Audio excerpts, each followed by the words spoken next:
कर भगवान के चरणों में प्रार्थना करते हैं।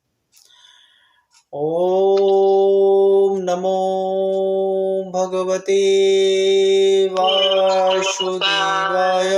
ओम नमो भगवते ओम नमो भगवते वासुदेवाय।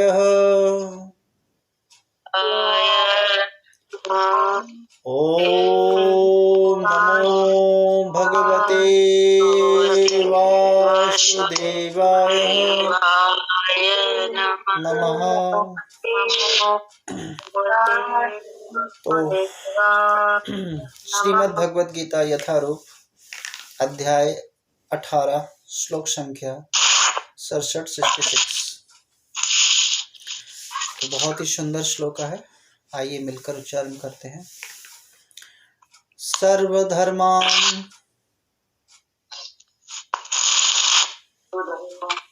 परित्यज्य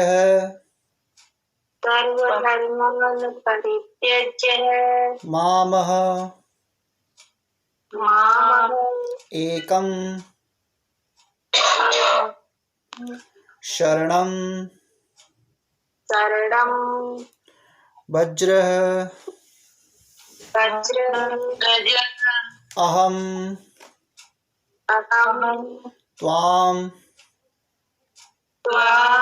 सर्व पापेभ्यं मोक्षाशिं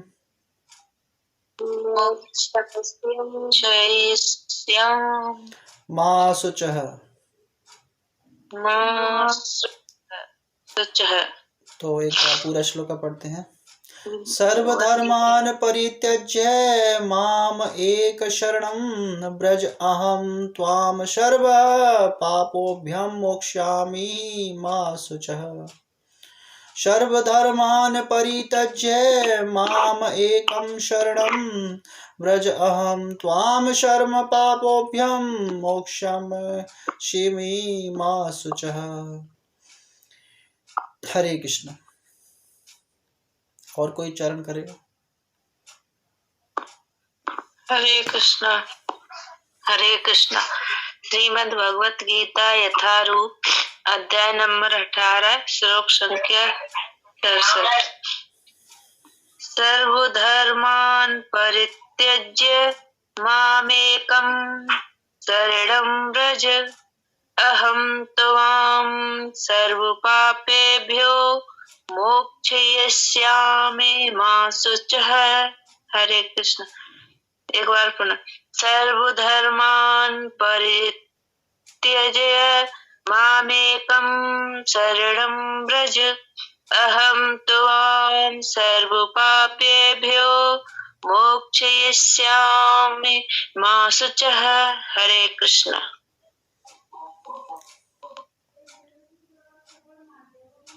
हरे कृष्णा। हरे कृष्णा। सर्वधर्मान् परित्यज्य माम एकं शरणं व्रज अहं त्वां सर्वपापेभ्यः मोक्षयामि शुचः। हरे कृष्ण। एक बार पुनः। सर्वधर्मान् परित्यज्य माम एकं शरणं व्रज अहं त्वां सर्वपापेभ्यः मोक्षयामि मा शुचः। हरे कृष्ण। हरे कृष्ण।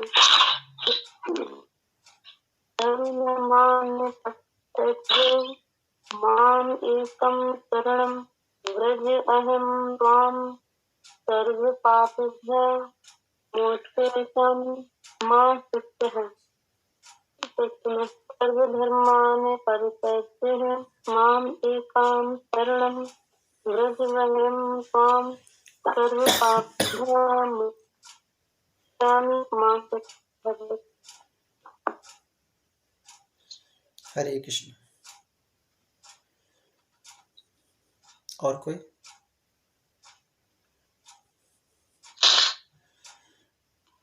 ठीक है, तो आइए श्लोका का अर्थ समझते हैं। अनुवाद। समस्त प्रकार के धर्मों का परित्याग करो और मेरी शरण में आओ, मैं समस्त पापों से तुम्हारा उद्धार कर दूंगा, डरो मत। बहुत सुंदर श्लोक है। आइए मंगलाचरण करते हैं। ओम अज्ञानतिमिरान्धस्य ज्ञानाञ्जनशलाकया चक्षुरुन्मीलितं येन तस्मै श्रीगुरुवे नमः। श्रीचैतन्यमनोभीष्टं स्थापितं येन भूतले स्वयं रूपं कदा मह्यं ददाति स्वपदान्तिकम्। वन्देहो श्रीगुरुवे श्रीयतुपदकमलं श्रीगुरून् वैष्णवश्च श्रीरूपं साग्रजातं सहगण रघुनाथान्वितं सञ्जीवं साद्वैतं सावधूतं परिजनसहितं कृष्णचैतन्यदेवं श्रीराधाकृष्णपादेन सहगण ललिता श्रीविशाखान्वितश्च। हे कृष्ण करुणा सिंधो दीनबंधो जगत्पते गोपेश गोपीकांत राधाकांत नमस्तुते। तप्त कांक्षं गौरांगी राधा वृंदावनेश्वरी वृषभानुसुते देवी प्रणमामि हरिप्रिये। वाञ्छाकल्पतरुभ्यश्च कृपा सिन्धुभ्यो एव च पतितानां पावनेभ्यो वैष्णवेभ्यो नमो नमः। नमो विष्णुपादाय कृष्णपृष्ठाय भूतले श्रीमते भक्तिवेदांत स्वामिने निते नामने। नमस्ते सरस्वती देवी गौरवाणी प्रचारिणे निर्विशेष शून्यवादी पश्चादेशतारिणे। जय श्री कृष्ण चैतन्य प्रभु नित्यानंद श्री अद्वैत गदाधर शिवासादि गौर भक्तवृंद। हरे कृष्णा कृष्ण कृष्ण हरे हरे, हरे राम राम राम हरे हरे। हरे कृष्ण कृष्ण कृष्ण हरे हरे, हरे राम राम राम हरे हरे। हरे कृष्ण कृष्ण कृष्ण हरे हरे, हरे राम राम हरे हरे। तो आइए समझने का प्रयत्न करते हैं। श्लोका का अनुवाद हमने पढ़ा। समस्त प्रकार के धर्मों का परित्याग करो और मेरी शरण में आओ, मैं समस्त पापों से तुम्हारा उद्धार कर दूंगा, डरो मत। तो भगवान जब ये कह रहे हैं तो प्रमाणित है। तो हम लोग तो पापी ठहरे हैं, स्पेशली मैं। ठीक है, तो क्या है, इसीलिए तो भगवान की शरण में बैठने का प्रयत्न कर रहा हूँ कि मैं बहुत पापी हूँ।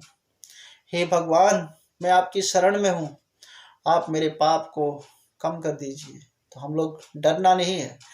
तो हम लोगों को अपना, मैं स्पेशली पापी हूँ, तो मैं तो भगवान से प्रार्थना करता हूँ कि हे प्रभु, आप मुझे अपनी शरण में लीजिए और मेरे जितने भी पाप कर्म हैं उनसे मुझे मुक्ति दीजिए।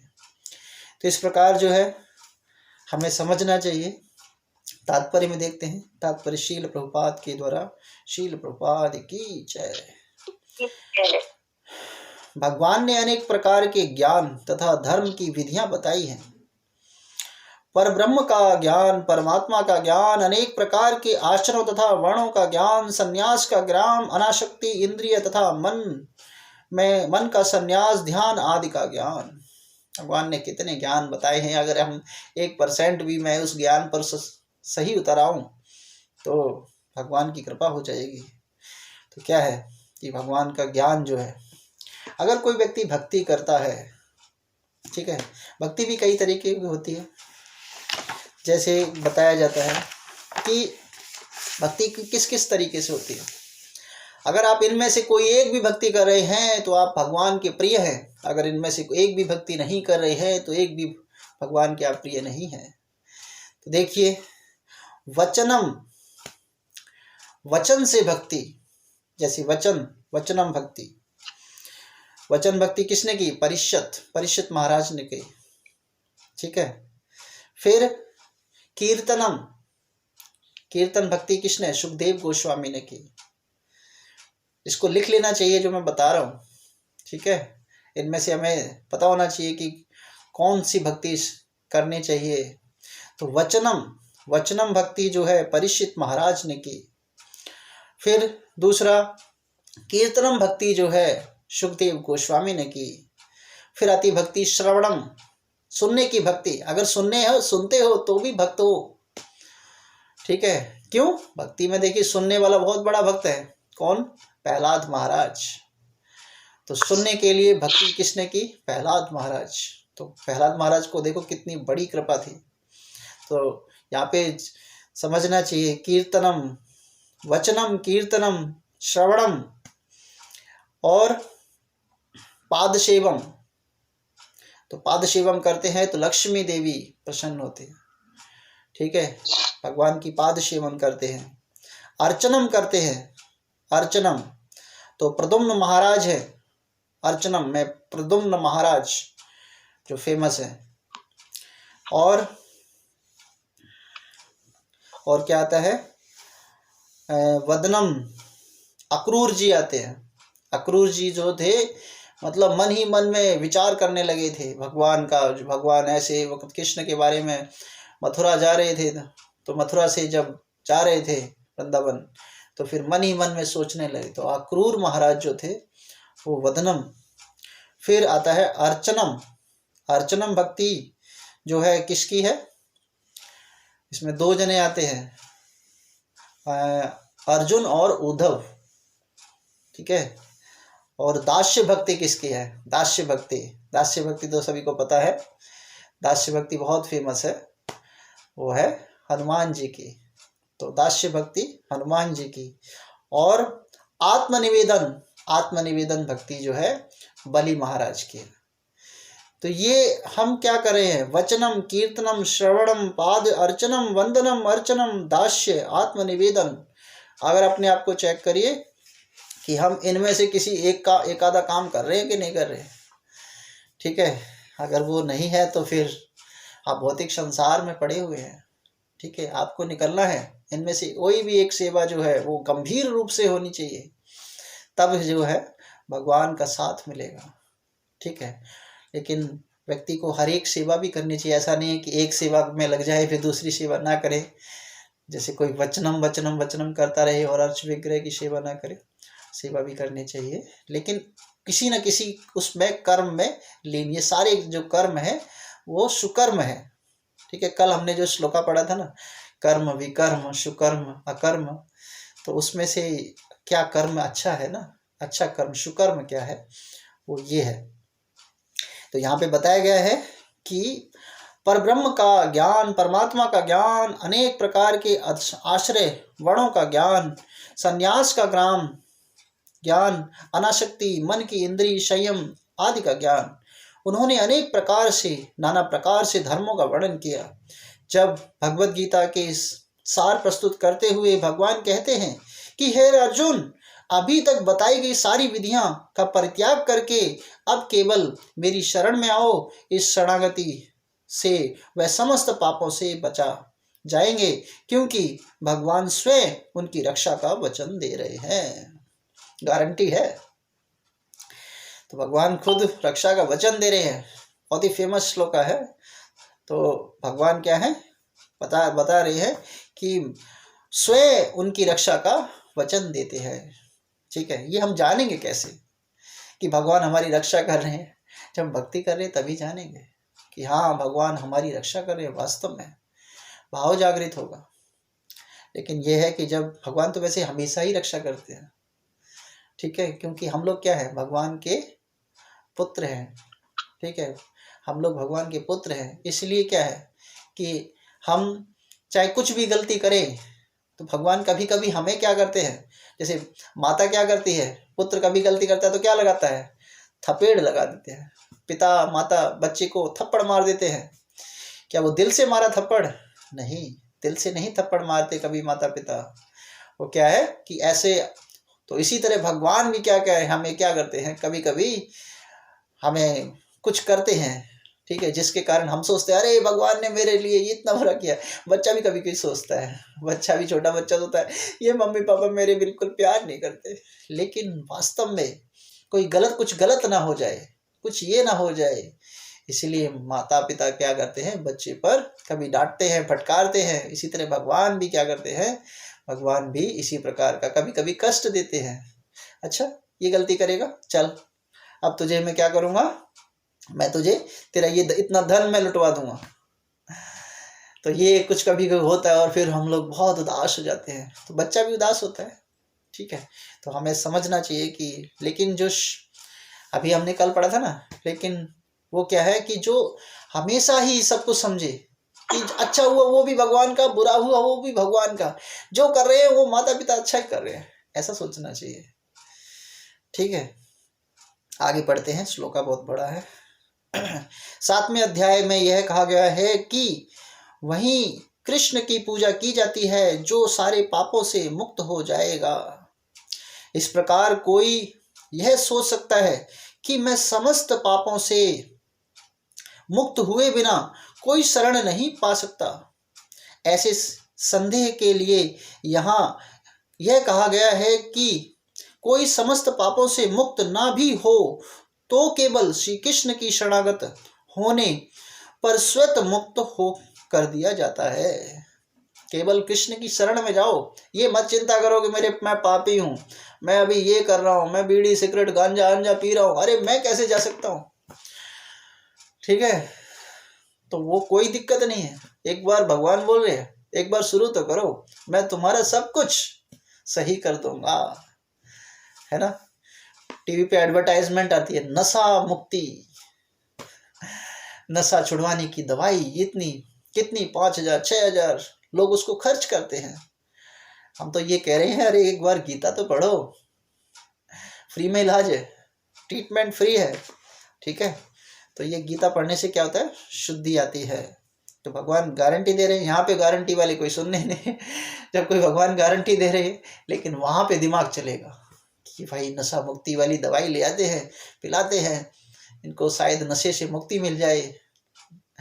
लेकिन ये क्या है, फिर कभी कभी मुक्ति भी मिल जाती है, फिर कभी उस दवाई से लीवर डैमेज, ये डैमेज, वो डैमेज, फिर दूसरी प्रॉब्लम शुरू। तो इस प्रकार जो है, अगर कोई फ्री में इलाज चाहता है तो 150 रुपये में इलाज मिलता है, 150 रुपये में इलाज, कह सकते हो 150 रुपये में इलाज, नशा से मुक्ति का इलाज 150 रुपये। क्या करना है, भगवत गीता, हरि बोल। तो लोग 150 रुपये का इलाज इतना कम दामों में इलाज करवा सकते हैं। तो हरि भक्ति विलास कहते हैं, कृष्ण की शरण ग्रहण करने की विधि का वर्णन हुआ है। अनुकूलस्य संकल्पः प्रतिकूलस्य वर्जनम, रक्षाशेतेः विश्वासो गोपेतित्वः वर्णम तथा, आत्मनिक्षेप कार्पण्ये षड्विधि शरणागति।